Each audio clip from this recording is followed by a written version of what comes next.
SAPRA, c'est une vingtaine d'entreprises qui interviennent sur le champ des services à la personne, principalement sur le champ du confort et de la dépendance. On a voulu mettre en place ces trophées pour d'abord effectivement mettre en lumière nos salariés. Parce que sans eux, les personnes ne pourraient pas rester chez elles. Nos appartements et nos maisons ne seraient pas aussi bien tenus. Voilà. Ces métiers sont des métiers qui nous permettent d'être bénéficiaires, entre guillemets, à tout point de vue. Bénéficiaires, bien sûr, dans nos vies quotidiennes, que ce soit au début de la vie, que ce soit au milieu de la vie, que ce soit à la fin de la vie.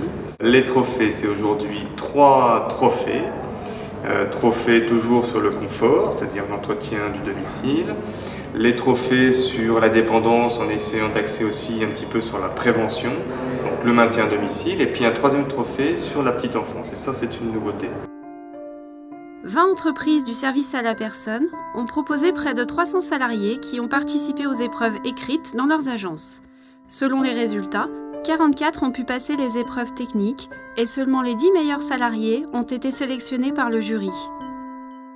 Ces trophées justement sont là pour améliorer la reconnaissance des services à la personne en expliquant, en démontrant la qualité, la technicité qu'on peut avoir dans ce métier-là. J'ai assez vite vu que c'était des métiers dans lesquels on pouvait s'améliorer, apporter de la valeur, du lien social, de la professionnalisation. Auparavant, j'avais un pressing en fait.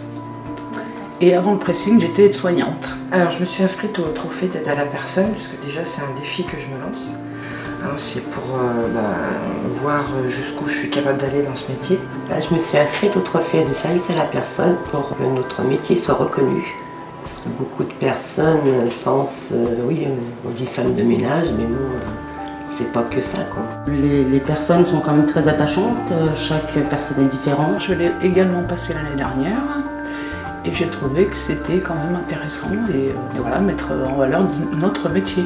Je fais ce métier parce que tout simplement j'adore les enfants et je viens d'une famille nombreuse et j'ai été au pair pendant 1 an, donc c'est venu naturellement quand j'ai continué mes études. Je pense que c'est important de passer cette épreuve pour valider une bonne professionnelle. C'est un métier qui est mal jugé en fait à la base, je pense, et difficile, et les gens se rendent pas bien compte de ça en fait. Alors notre entreprise ASAD, c'est la 2e année qu'elle participe au trophée des services à la personne parce qu'il nous a paru important de mettre en valeur des salariés qui s'investissent tous les jours auprès de personnes âgées ou de personnes en situation de handicap et que le travail qu'elles font, c'est aussi un travail pour le bien général. Vous avez 2 étagères avec d'autres produits et donc d'autres matériels à votre disposition. Vous aurez pour faire ce grand salon, si je puis dire, 1 quart d'heure.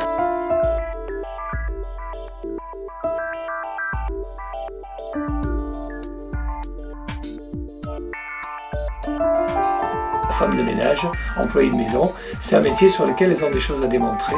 Les personnes qui ont été contactées avaient à cœur de montrer leur professionnalisme. Une image de professionnel qui rehaussera, qui professionnalisera ce métier.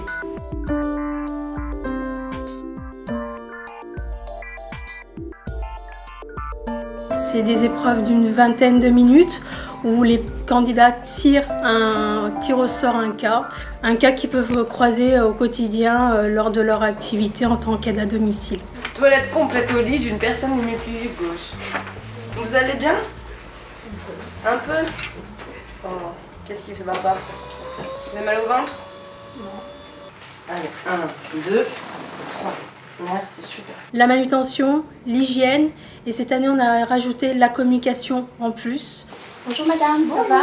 Ça va et vous? Oui, ça va, oui. Alors dites-moi, je viens vous faire votre toilette complète aujourd'hui. Vous arrivez quand même à vous débrouiller toute seule ou pas? Bah, je peux vous aider un petit peu des fois. Oui. Vous allez bien aujourd'hui madame? J'ai pas compris. Est-ce que vous avez pas trop froid? Non, ça va. Comment vous l'avez vécu? Au début, j'étais stressée en fait, et je le suis toujours d'ailleurs. C'est vrai que les candidats arrivent avec un stress. On essaye d'amorcer tout ça et de leur dire que tout va bien se passer. On n'est pas là pour les juger, les sanctionner. On est là pour valoriser le métier. Voilà, vous êtes toutes belles comme ça.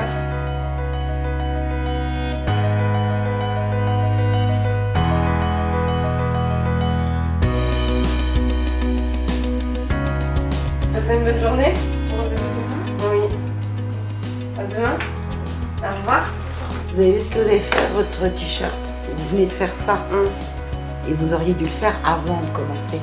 Vous aviez vos manches jusque là et le gant de toilette touchait. Donc on travaille toujours avec les avant-bras dégagés. Ben, je sais que j'ai vu quelques lacunes, mais bon. Avec le lève-personne, j'ai eu beaucoup de soucis avec le lève-personne. La première évolution, selon moi la plus importante, c'est qu'on a élargi les trophées en ajoutant un troisième trophée qui est celui de la petite enfance. Les intervenants vont passer par groupe de 3 à 4 personnes et nous allons les juger sur leur capacité d'adaptation, d'organisation et de relation qu'elles vont mettre en place avec l'enfant. Alors nous avons choisi ces situations car elles répondent aux enjeux quotidiens d'une nounou qui sont la sécurité, le bien-être et l'éveil de l'enfant. C'est vraiment l'occasion de se rendre compte qu'il y a des entreprises de services à la personne qui sont capables d'avoir des nounous qualifiés, qui vont être ensuite suivis, encadrés, formés pour aller chercher leurs enfants à l'école et les garder jusqu'au retour de la maman à 18h30, 19h, quand elle finit le travail. Les métiers de la petite enfance, comme les autres métiers de service à la personne, vont continuer à croître sur les prochaines années. C'est un métier d'avenir.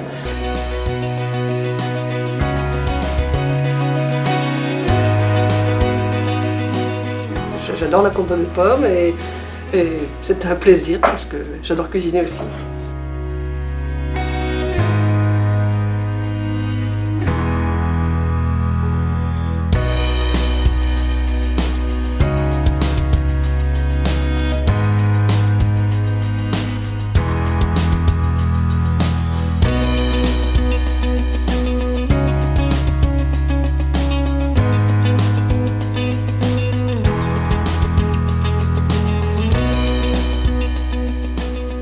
Parce que les trophées du SAPRA visent à mettre en lumière ces métiers de manière totalement inédite que j'ai accepté d'être membre du jury.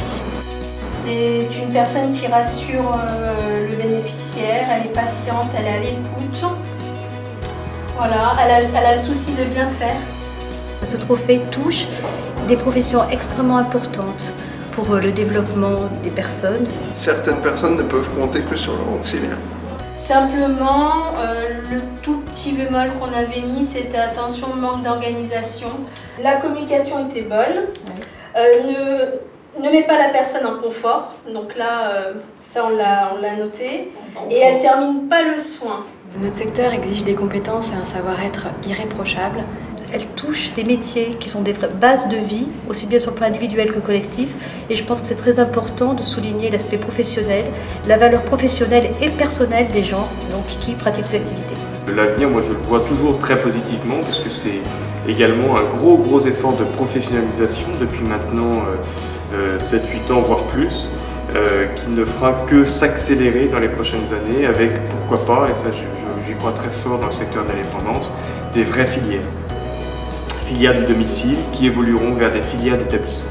On apporte beaucoup de confort aux gens finalement, ils sont très reconnaissants. Des compliments très sympathiques, des petits cadeaux en fin d'année, enfin des choses comme ça. On se rend compte que les gens sont vraiment très contents de ce qu'on fait. Et que le travail qu'elles font, c'est aussi un travail pour le bien général, donc il me semblait important de les mettre en valeur au moins le temps d'une soirée par un événement public de cette ampleur-là. Eh bien, je leur souhaite bonne chance et que le meilleur gagne.